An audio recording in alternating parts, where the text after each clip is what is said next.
Hey guys, how's it going? This right here is the Samsung Galaxy S21 Plus, the phone that I've been using as my daily driver for the last almost a month now. And I have to say, this phone is something that definitely exceeded my expectations. So strap on a seatbelt, you're watching my long-term review of the Galaxy S21 Plus and whether you should buy this phone or not. This is Varun from Guiding Tech, and let's get started.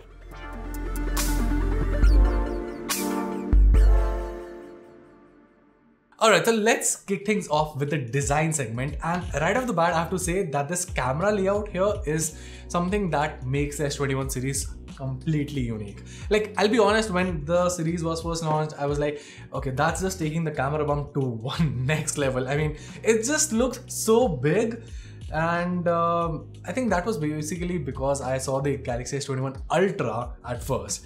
Obviously that has a very huge bump. This one is quite recessed to the point where the device, well, it has a slight wobble but not too much.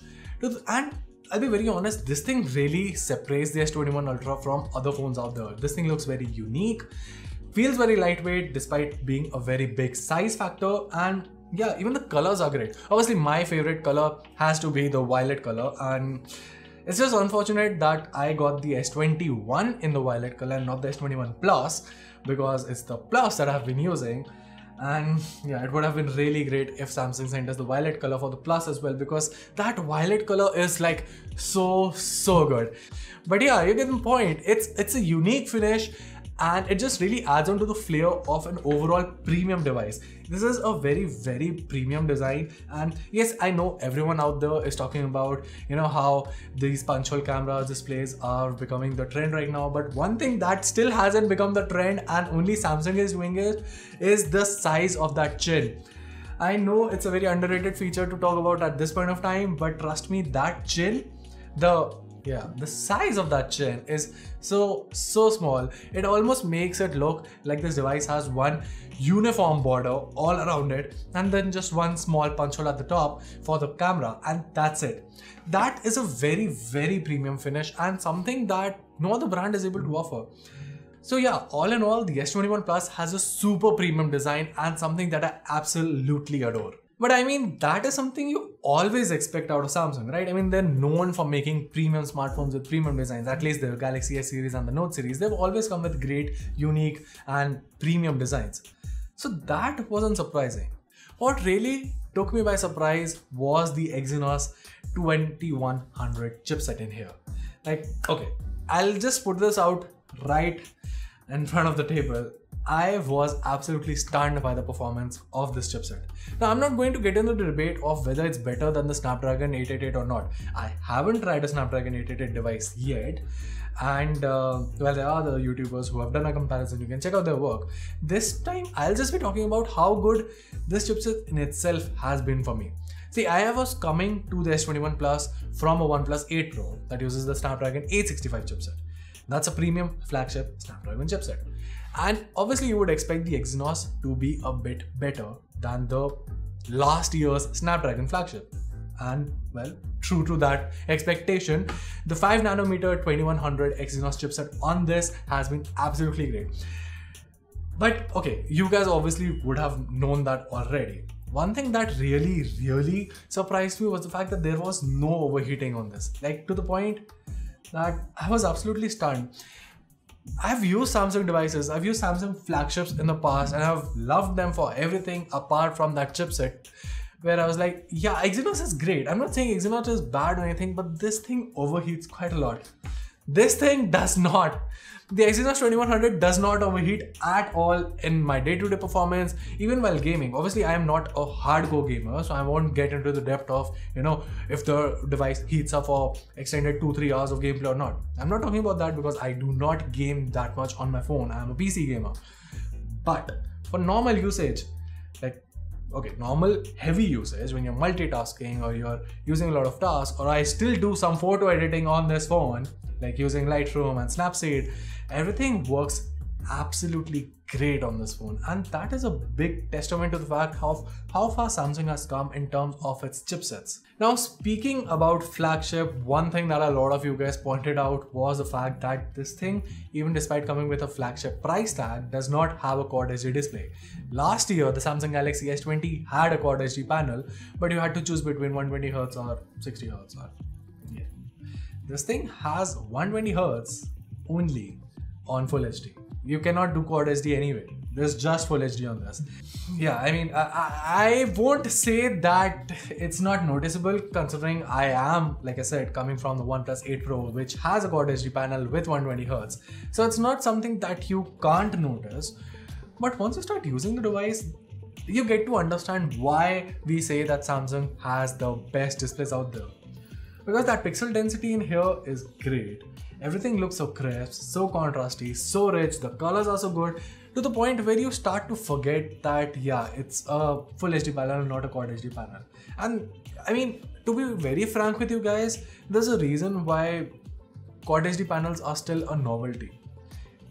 It's not going to be something that's super great. Trust me on that. It's not something that will greatly affect your experience, and to be very frank with you, it'll just deteriorate your battery life. And I think that kind of makes sense why Samsung has gone with a Full HD panel on this phone.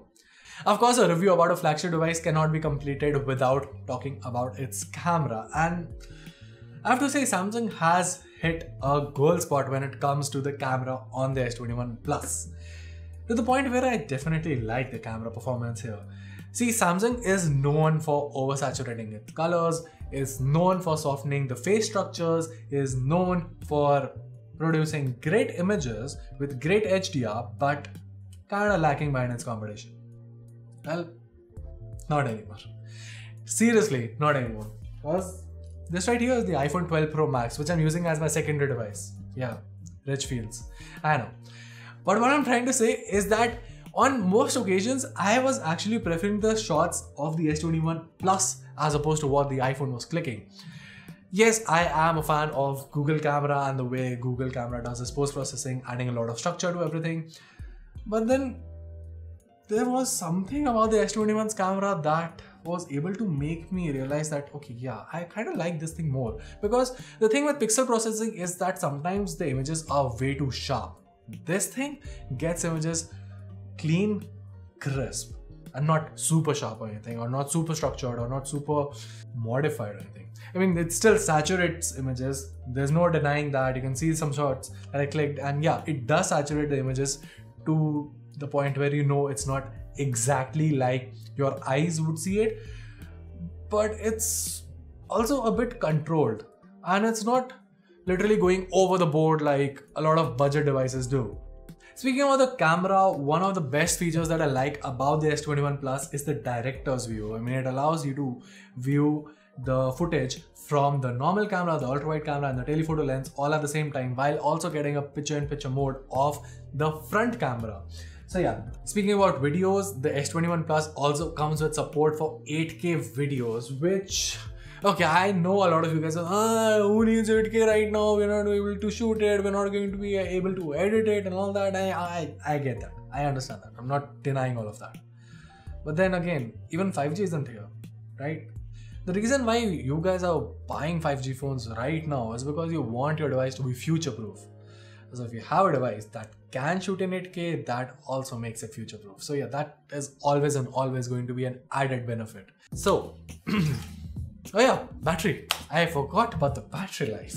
7 hours of screen on time is absolutely stunning on this. I mean, the one thing that I do feel it is kind of lacking is in terms of fast charging. I do wish that it had that 65-watt charging that Realme offers. I mean, yeah, I'm spoiled for choice by that. I mean, to the point where I do not like the charging on the 8 Pro as well, and I like the 8T better because of that 65-watt charging.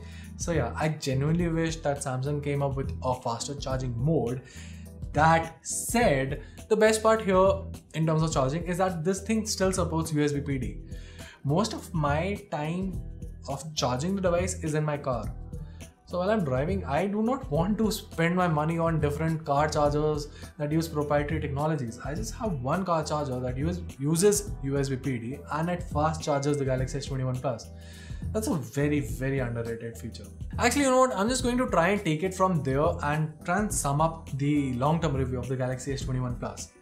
See, yes, they have compromised on a couple of things, obviously being the Quad HD resolution, the support for max charging speeds by introducing one of the proprietary chargers or something like that.